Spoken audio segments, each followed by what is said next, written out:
مش هتكفيني بقولها ليك بهواك هقول تاني جنن الجمال دوتاني والضحكة دي مفيش بعديها وكلام ما بينك وما بيني عمالة تحلى وفي عيني بعينيكي دول علقتيني والنظرة دي بموت فيها قوليلي Shake, love, love, love, love, love.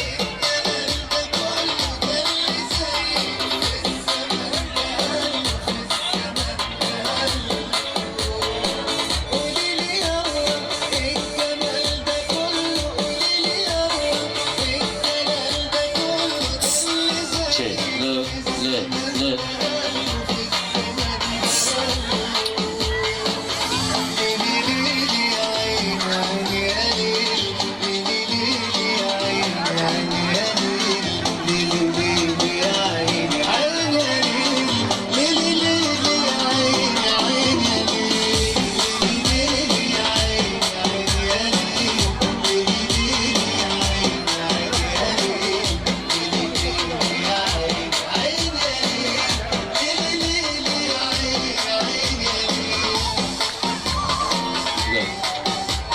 Look, look.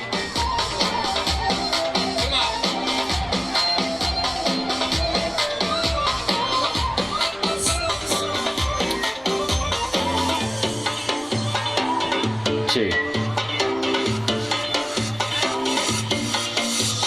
استني خليكي لا، معايا ده انا شيء. سبت لو، كل لو. اللي ورايا ما انا في الجمال شايفك آية ومفيش كده في الدنيا دي وعليكي والله Shake, طريقة love, love, love. علقتي قلب انا في دقيقة انا مش بجاملك دي حقيقة حتى القمر جنبك عالي قوليلي هوا الجمال ده كله قوليلي هوا الجلال ده كله ده اللي زيك في الزمن ده قلب في الزمن ده قلب قوليلي هوا الجمال ده كله قوليلي هوا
بسم الله الرحمن الرحيم إن هذا القرآن يهدي للتي هي أقوم ويبشر المؤمنين الذين يعملون الصالحات أن لهم أجرا كبيرا وأن الذين لا يؤمنون بالآخرة أعتدنا لهم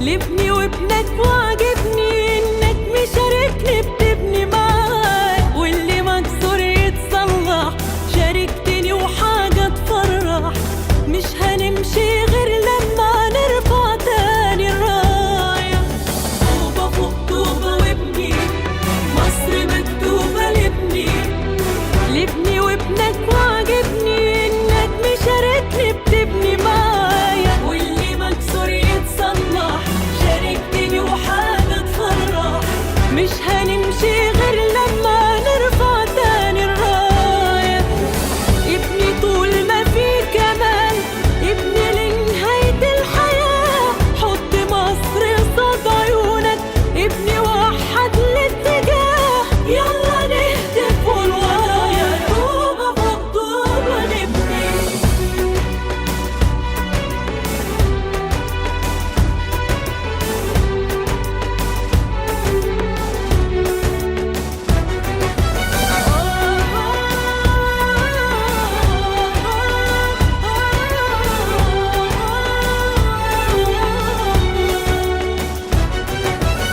هات معك علمك علي ملي عينك دي ملي انت بايدك هتخلي بلدك في السما وهتتبهى بيها ابن مصر ده من قده مين ده اللي استاجر يده رجالتنا بيتغدوا باللي بيجي عليه هات معك علمك علي ملي عينك دي ملي انت بايدك هتخلي بلدك في السما تتباهى فيه مصر ده من قده مين ده اللي استجرى يده رجالتنا بيتغدوا باللي بيجي علينا ابني طول ما في كمال ابني لنهاية الحياة حط مصر قصاد عيونك ابني وحد الاتجاه يلا نهتف والورايا طوبة فوق طوبة ابني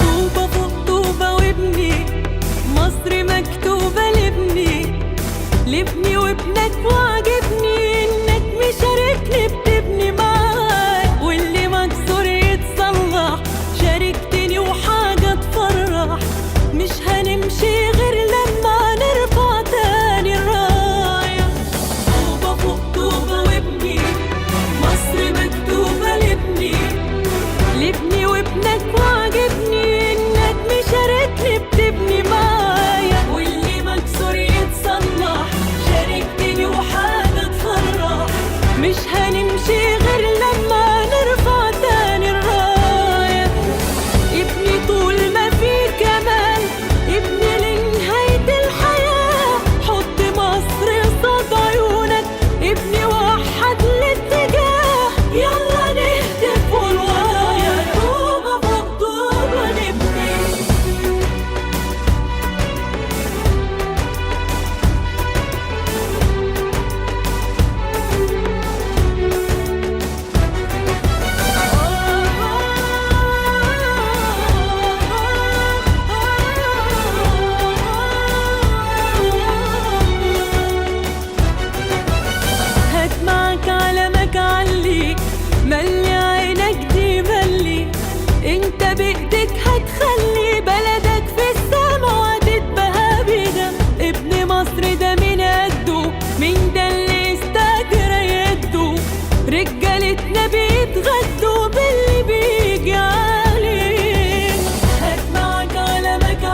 الساده الحضور الكريم، مفاجاه الحفل الحقيقيه. طبعا انا برحب بحضراتكم جميعا. محمد مصطفى عبد الباقي المدير التنفيذي للنادي. المفاجاه الحقيقيه دلوقتي حالا تمت الموافقه الرسميه على انشاء حمام السباحه بمدينه جمصه فرع المنصوره، ودي مفاجاه لسه حالا العميد محمد بسيوني لسه مبلغها لنا. بنشكر لحضرتك يا محمد بيه لمجهوداتك، بشكر للجمعيه العموميه، بشكر دكتور ايمن مختار، بشكر الدكتوره هاله، دكتوره منى، بشكر حضراتكم جميعا بجد. العميد محمد تعب في ملف حمام السباحه ده جامد. مبروك لحضراتكم، مبروك لاعضاء الجمعيه العموميه، شكرا لحضراتكم.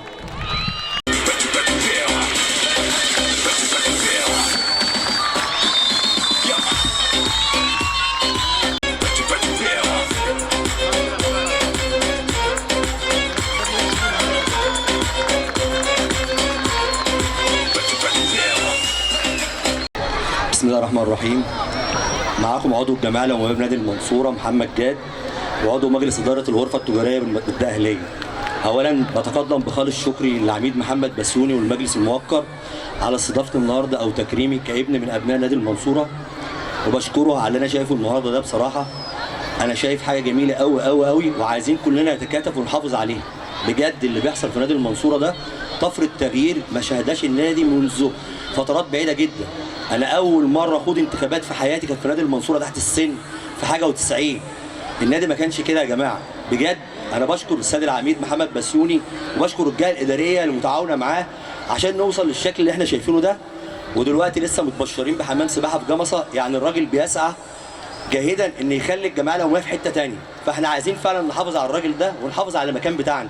الراجل ده بيعمل لنا يا جماعه، بيعمل للجمعيه العموميه. النهارده عندنا حاجات كتيره جدا، مش عايز اذكر حاجه وانسى حاجه. انا شايف كيدز اريا على اعلى مستوى، شايف ملاعب، شايف حمام سباحه، شايف حاجات جميله، او مسجد بتاع الحاج محمود الشار رحمه الله عليه. بجد شايف حضور للجمعيه العموميه.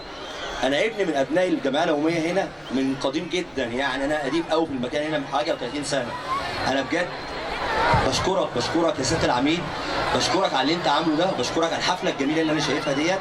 ربنا يوفقك وربنا يعينك، واحنا كلنا في ظهرك ومعاك لرفعه المكان. وكل الجماعه اللي هو متهيألي مش هتعترض على كلامي ده، لان شايفين فعلا التغيير. في نادي اجتماعي جميل يا جماعه. النادي الاجتماعي ده بدا يستوعب الجماعه العموميه اللي انا شايفها ديت. بجد حاجه جميله وحاجه مشكوره. برحب طبعا بالدكتور ايمن، الجهه الاداريه شباب والرياضه. التعاون المثمر بين سياده العميد ومجلسه الموقر وبين الجهه الاداريه هو اللي احنا شايفينه ده يا جماعه. مفيش معوقات. فانا بقول تعالوا نحافظ على المكان بتاعنا، لانه لينا احنا. اللي بيحصل ده طفره تغيير لم تشهدها مدينه المنصوره او نادي المنصوره قبل كده. فبشكرك مره ثانيه يا سياده العميد، وبشكرك على تكريمي انك انت جيتني النهارده وكرمتني كابن من ابناء نادي المنصوره، وده حاجه مش جديده عليك لانك انت فعلا بتحافظ على الحاجه ديت. وانا بشكرك مره. بشكر مجلس اداره نادي المنصوره برئاسه العميد محمد بسيوني، ودي ثقه لنا اللي احنا نتولى رئاسه اللجنه الفنيه في نادي المنصوره. وان شاء الله باذن الله نكون عند حسن الظن ونرجع نادي المنصوره لتاريخه ولامجاده. بسم الله الرحمن الرحيم. طبعا محمد كمونه لاعب نادي المنصوره ونادي الزمالك، ابن من ابناء نادي المنصوره. طبعا بشكر مجلس الاداره والاستاذ المحترم العميد محمد بسيوني على اتاحه الفرصه لنا ان احنا نساعد نادي المنصوره. ان شاء الله باذن الله باذن واحد احد يعني هنبقى تحت حسن الظن جمعيه النادي المنصوره والمجلس الاداره واللعيبه. ان شاء الله باذن الله نحطهم نادي المنصوره تاني، نرجعه تاني لامجاده في الدوري الممتاز ان شاء الله، وربنا يكرم ان شاء الله في اللي جاي باذن الله. شكرا. والصلاه والسلام على رسول الله. كابتن عادل صديق طبعا ابن نادي المنصوره ومدير فني لعديد من الانديه في الدقهليه وبره الدقهليه. ان شاء الله باذن الله انا طبعا سعيد جدا ان انا عضو في اللجنه الفنيه لكره القدم بنادي المنصوره، وبشكر مجلس اداره على ثقته فينا بقياده الكابتن هشام شوقي والكابتن كمونه والكابتن عبد المنعم مسعود، وانا عادل صديق معاهم. بنتمنى يا رب ان شاء الله باذن الله ان احنا نكون على قلب رجل واحد، وفي تعاون مع الجهاز الفني اللي اخترناه الحمد لله بعنايه ولسي في قوي. بتمنى التوفيق ان شاء الله في المرحله اللي جايه. وان شاء الله هيكون لنا دور واضح ودور بارز في تطوير الكره في نادي المنصوره، والنهوض بنادي المنصوره تاني ان شاء الله باذن الله، يرجع للدرجه الاعلى ثم الاعلى ان شاء الله باذن الله. بشكر اعضاء الجمعيه العموميه اللي حاضرين النهارده في المكان الجميل اللي اتطور بشكل كبير جدا في الفتره اللي تولى فيها العميد بسيوني والمجلس بتاعه. بتمنى يا رب ان شاء الله باذن الله ان احنا نكون داعمين وبقوه في الجوانب الفنيه ان شاء الله لكره القدم في نادي المنصوره ان شاء الله، مع الفيرست تيم ومع قطاع الناشئين مع الكباتن اللي موجودين ان شاء الله باذن الله. كل التوفيق ان شاء الله، وان احنا ننهض بنادي المنصوره، وشكرا. معاكم عبد المنعم مسعود، لاعب نادي المنصوره، كنت مدرب في نادي المنصوره. طبعا انا بشكر مجلس الاداره على اختيارنا في اللجنه الفنيه، وبتمنى ان احنا نقدم لنادي المنصوره يعني نكمل التطوير اللي موجود بتطوير كره القدم ان شاء الله الفتره الجايه، وبتمنى نادي المنصوره يرجع لوضعه اللي احنا كنا عارفين. السلام عليكم. انا هستأذنكم لو 3 دقايق نركز سوا بس، والشباب الصغير يقعد، عشان ممكن نقول كلام مهم ينفعنا كلنا وينفع للايام اللي جايه. ايه اللي بيحصل النهارده؟ تاريخ. كل ما هو حابب يشاهد التاريخ فهو النهارده لنا الشرف ان هو النهارده شاهد على العصر. التاريخ بيقول ان نادي المنصوره من اعظم الانديه على مستوى مصر. التاريخ بيقول ان احنا حققنا بطولات رياضيه في زمن وعصور الاكابر في جيل السبعينات والتسعينات لا نستحق اللي احنا نبقى موجودين هنا ونقيس نفسنا على التاريخ. التاريخ له رجالته، التاريخ والزمن له رجالته. اللي عمل كمونه وعبد المنعم مسعود في جيل التسعينات هو اللي يستحق التقدير. كابتن حسن مجاهد الله يرحمه وشركائه، تحيه للكابتن حسن مجاهد. اللي عمل الجيل السبعينات كان عظيم.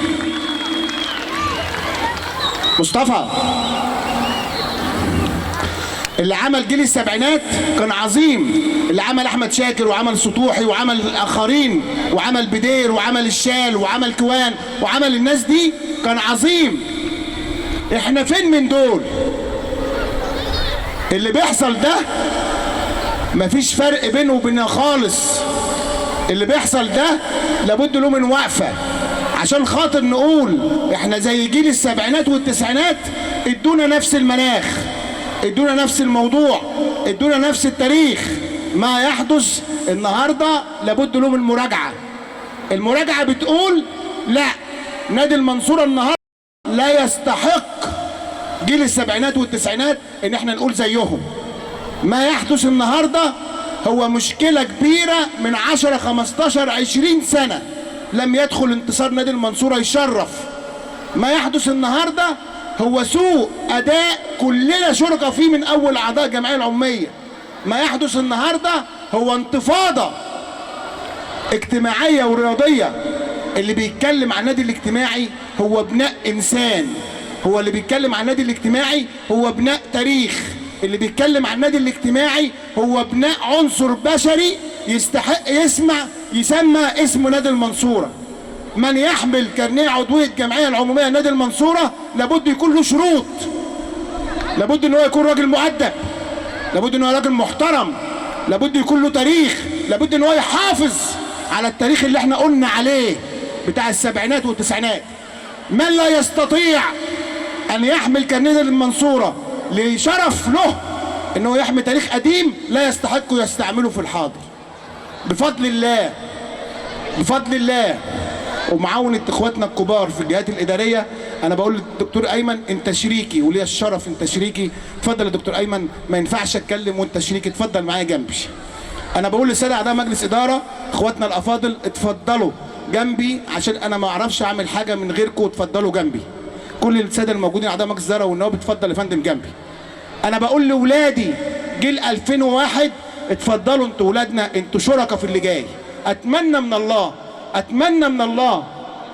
لا يا فندم ده هم معاكم لكم. انا هستاذنكم بس لو احنا ناخد عشان الصوره تبان، ناخد الجهاز الفني كده اهوت بعد اذنك يا اسلام عشان تبقى الصوره كامله بينا كلنا كده اهو بالظبط، وهم هيجي الولاد يقعدوا قدامكم.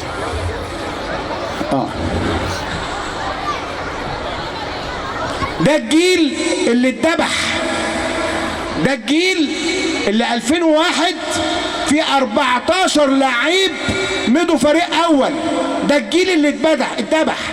اما من سنة 95 جيل 95 لجيل 2000 مفيش 5 لاعيبة 6 لاعيبة لعبوا فريق اول، دي اجيال ما اتذبحتش. اما اللي اتذبح اللي هو 14 لاعب من ولاد النادي بيلعبوا فريق اول، هم دول اللي اتذبحوا. 14 لعيب من ولادنا بيلعبوا فريق اول. كابتن اسماعيل والله انت معانا، زدنا شرف، اتفضل. تمام.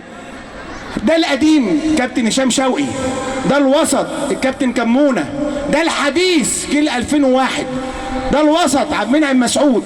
هي ده اللي هيشيل كفنه عشان يخدم على نادي المنصورة.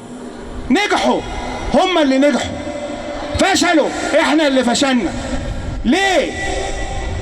لازم الناس تفهم ان البعد الاداري والبعد المالي مسؤولية مجالس الادارات، البعد الفني مسؤولية حامليه.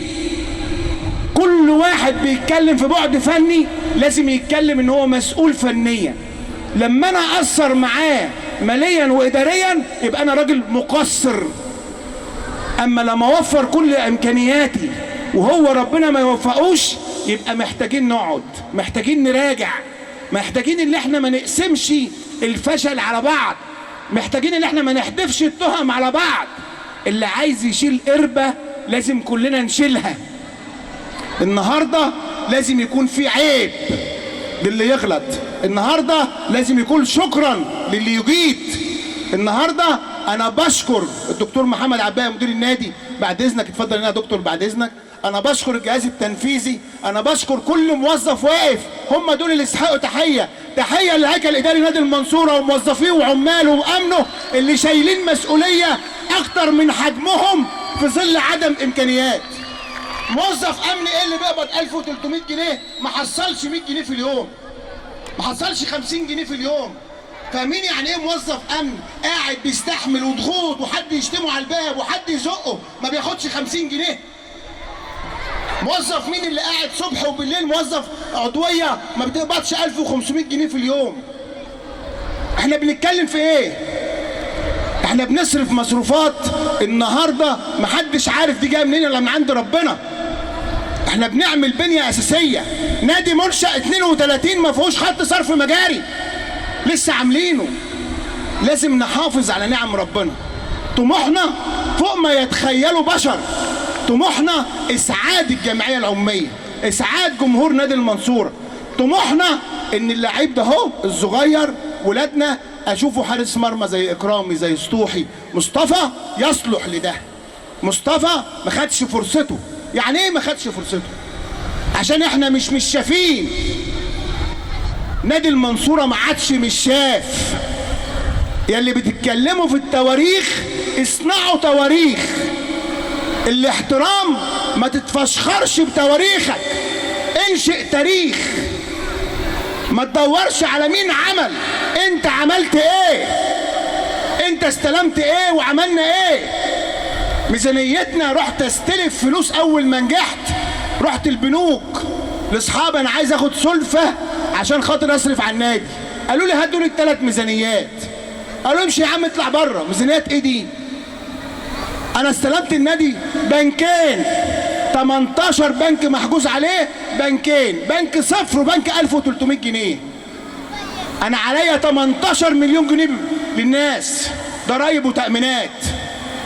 كل يوم مهدد يتحجز على فروعنا في البنوك، وبنهجم وبننظف وبنعمل وبنشتم. النادي ده له اصحابه، جمعيه عموميه. الجمعيه العموميه ده هي اللي هتغير وهي اللي هتنظف بيتها. احنا وسيله في ايديكم.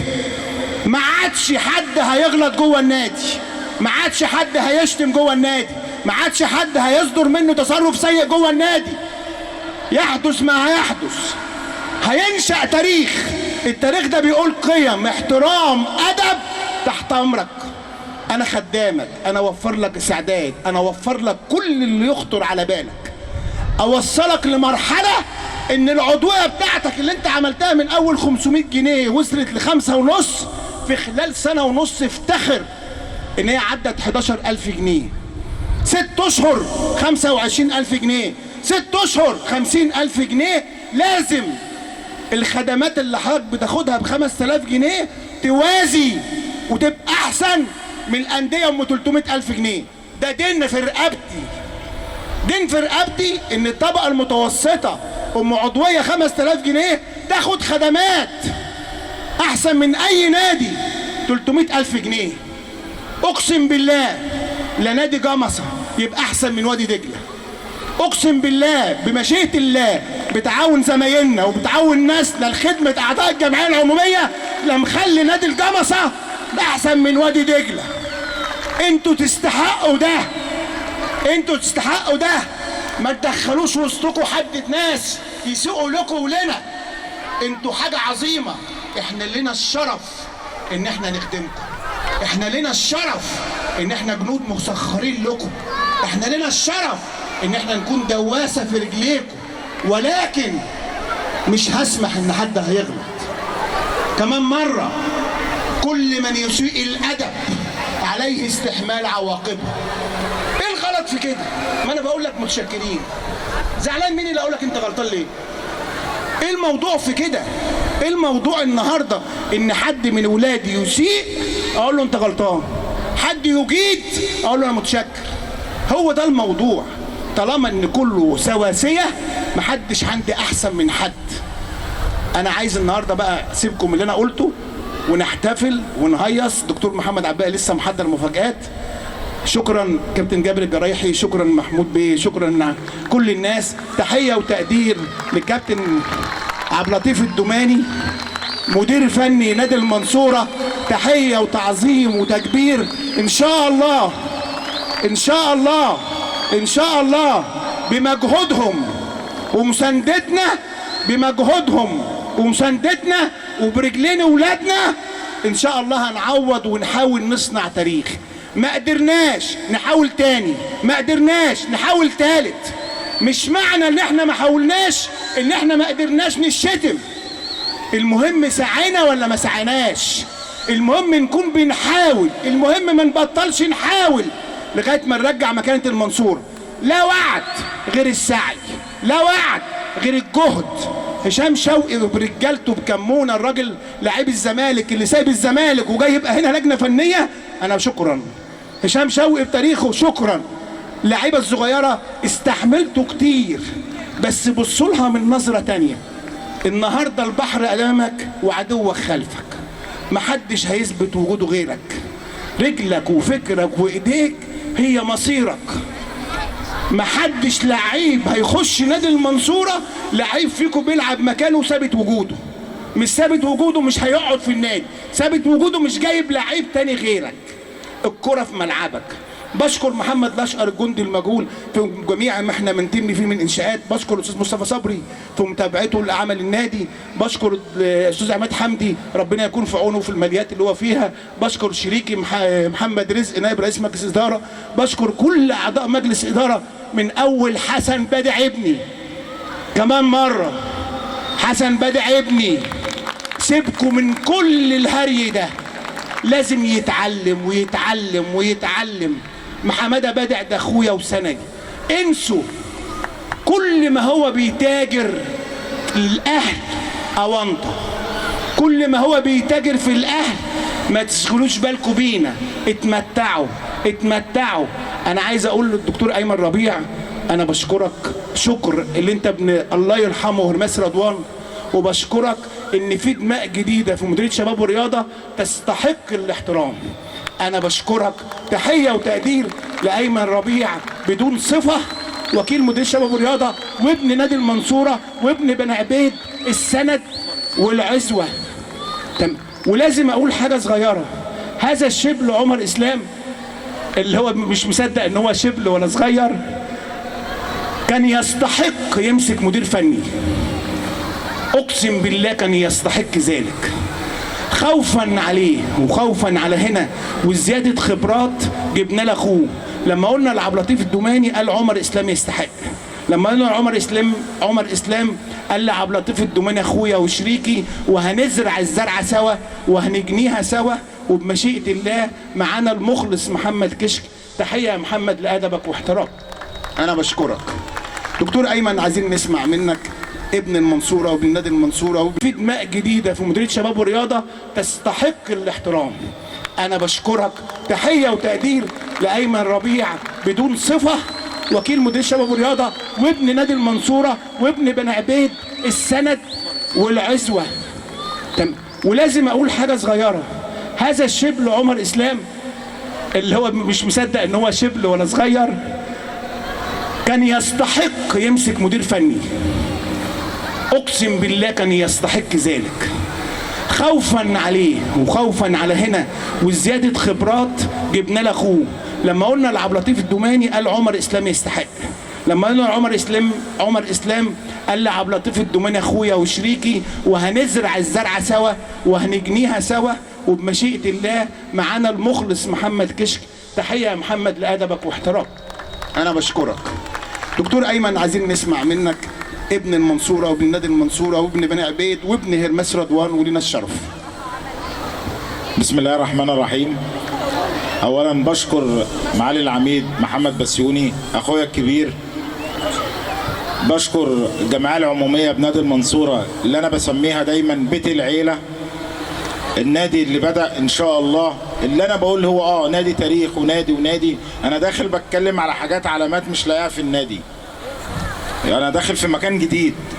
انا كنت قبل كده بدخل اماكن بعرف فيه حاجات معينه كده تميمه، بقول عليها لسه بقول لاسم محمد رزق فين الحاجه دي وفين الحاجه دي.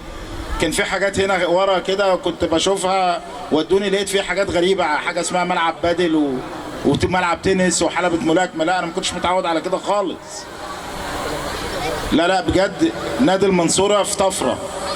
يمكن في تعليق انا علقته للمعالي العميد محمد بسيوني لما لقيت الهجوم على نادي المنصوره في الكوره. انا قلت له لا خليك بردك اوكي يا جماعه، احنا هنشتغل في حاجتين. اي نادي في الدنيا مع احترامي في الانديه الشعبيه في الرياضه بيختار حاجتين، يختار حاجه انشائيه يختار رياضه واختار كوره. معالي العميد جه في وقت واقع، مجلس الاداره جه في وقت واقع. انا بقولها بجد، ما ينفعش الملفين يمشوا مع بعض. النهارده اللي انا شايفه في نادي المنصوره عمري ما تخيلته. ان شاء الله بوجود ابناء المنصوره اللي هم الزرع بتاعه هنبدا، وان شاء الله نادي المنصوره هيرجع في الممتاز الف. بس علشان اصرف على اللعيبه اصرف على الكوره، فين الموارد؟ انا نادي شعبي ما عنديش موارد. كل حاجه موجوده في النادي ما فيش فيها لها مستثمر، كلها مبنيه من جهود النادي ومن الجمعيه العموميه. وبقول كملوا على كده. النادي بتاعكم سهل جدا جدا نجيب راعي، سهل جدا جدا نقول تعالى ادي الفريق الكوره للراعي المستثمر، تعالى ادي حمام السباحه لحد مستثمر، تعالى هتيجي في يوم من الايام انت كعضو جمعيه العموميه مش هتدخل. هندخل في خدمات وفي دنيا، بس في الليفل مستوى تاني خالص. احنا بنتعامل على العضويه ام 5000 جنيه اللي النهارده معلش ممكن نروح نقضيها يوم في جمصه، مش هنقول هنقضيها في مكان تاني. لا انا بتكلم ان شاء الله نادي المنصوره قادم، واللي انا شايفه النهارده بابناء نادي المنصوره والمحبين بمجلس الاداره، لا ان شاء الله نادي المنصوره قادم، وانديه الدهليه كلها قادمه، وان شاء الله بالفكر اللي موجود وفي وجود معالي وكيله الوزاره الدكتوره منى عثمان. صدقوني انسانه جميله جدا جدا، انسانه من القاهره، هديه ربنا اداها للدهليه، مع معالي العميد محمد بسيوني ومع ايمن ربيع ومع مجلس الاداره ومع جميع مديريه الشباب والرياضه تحت رعايه معالي الوزير الدكتور اشرف صبحي والدكتور ايمن مختار. نادي المنصوره هيرجع تاني، لا هيرجع تاني وهيرجع بقوه. لسه احنا بنتكلم واقسم بالله لسه قاعدين ومعالي العميد اكتر واحد بقى في الموبايل انا والدكتوره منى هو العميد محمد بسيوني. اقسم بالله بنبقى قاعدين يا وعدي لحوح. بيفكرني بواحد زمان ابويا الله يرحمه هرمس رضوان. انا بقول هرمس رضوان بتاع المنصوره هو محمد بسيوني، عمل حاجات في بني عبيد. اتمنى برضو الجمعيه العموميه لو في يوم ونعمل ان شاء الله رحلات ونزور بني عبيد هتشوفوا حاجه جميله. كان بيحلم زمان احنا بنقول له الراجل ده ايه في ايه، الراجل ده بيعمل ايه، بيحلم احلام ورديه. لا النهارده بقت حقيقه. النهارده في فرع جمصه في نادي المنصوره،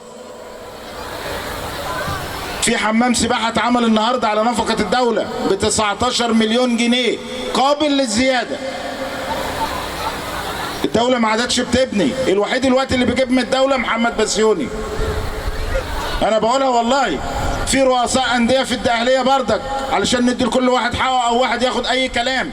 لا، في انديه الدقهليه فيها رجاله لسه بتجيب ولسه بتعمل. معظم الانديه دلوقتي ريح دماغك ادي استثمار. لا لسه البلد فيها فلوس، بس اللي يعرف يجيب منها فلوس. العميد محمد بسيوني بيعرف يجيب من الدوله فلوس. مفيش حد اغنى من الدوله، بس اللي يعرف يجيب منها. انا طولت عليكم وبقول الف مبروك لنادي المنصوره، وان شاء الله السنه الجايه نيجي نحتفل بالجهاز الفني في الصعود ان شاء الله. بشكركم جميعا.